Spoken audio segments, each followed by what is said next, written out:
Well, he shouldn't like it because in the 4 years that they played together in Miami, Chris Bosh missed 11 more games than LeBron James. In 4 years' time, LeBron missed a grand total of 14 games. Chris Bosh missed 25. I think D. Wade missed like 64, but obviously he was injured. It wasn't just rest. He was injured and trying to work his way through that. But LeBron only missed 14 games in 4 years. And so Chris Bosh, who missed 25 games, if you're LeBron James, you might like be a little bit salty about that particular comment. But let me take it a step further.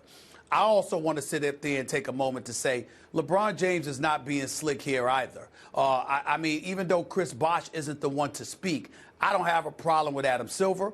I don't have a problem with James Harden, who hasn't missed a game this year. Russell Westbrook, who has not missed a game this year. I have no problem with any of those dudes if they choose to sit up there and remind everybody it's about showing up to work and playing every single day if you can, unless you're not healthy enough to do so. And you know, I look at this story and listen, we all know that LeBron James is a superstar, not just a superstar player, but a superstar person. His philanthropy is well documented and what have you. He deserves credit for that.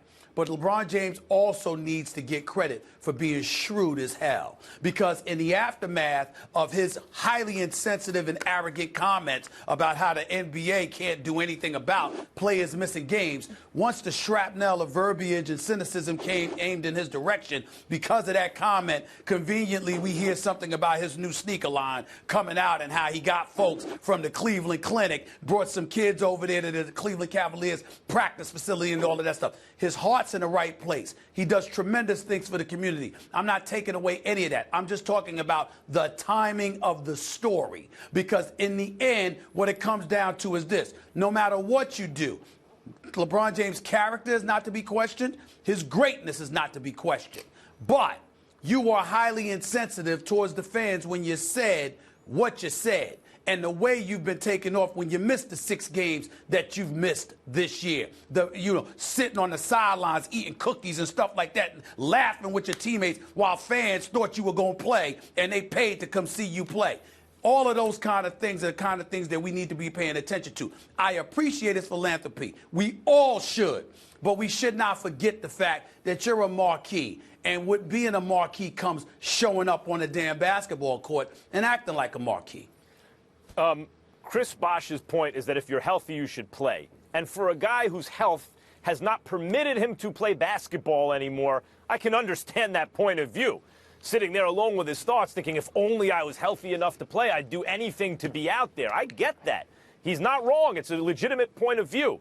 But again, let's look at the ethics of this. The ethics are competitive interest for your team. Yes, LeBron James is part of the NBA, but he plays for the Cleveland Cavaliers. And if I was a Cavs fan, I would have no problem with LeBron James sitting down because his first ethical responsibility is to try to win a championship for the Cleveland Cavs. So let's look at how successful he is at doing that. He's now won 3 championships in his career. He's been in every finals since the Stone Age, basically. And his previous 2 trips to the finals, one where his 2 superstar buddies were missing. He had a heroic all-time great performance, should have been the MVP, even though they lost in 6 games to a great team against the Warriors, and then staged maybe the greatest comeback in NBA history when he had his help, when his running partners weren't hurt, down 3-1 on the road against the greatest team by regular season record of all time, came back and won as a result of his play and was the MVP. So the idea to say, hey, LeBron James, the way you're going about your business, you should do it differently, to me is far-fetched. The only argument there is the business interests of the league demand it. But his ethical responsibility primarily is to the Cleveland Cavaliers and their pursuit of a championship. And in that regard, how could you possibly criticize him? Max, to be clear, you and I have a difference of what his ethical responsibility ultimately is. You say it's winning a championship. I say it's showing up to work every day first.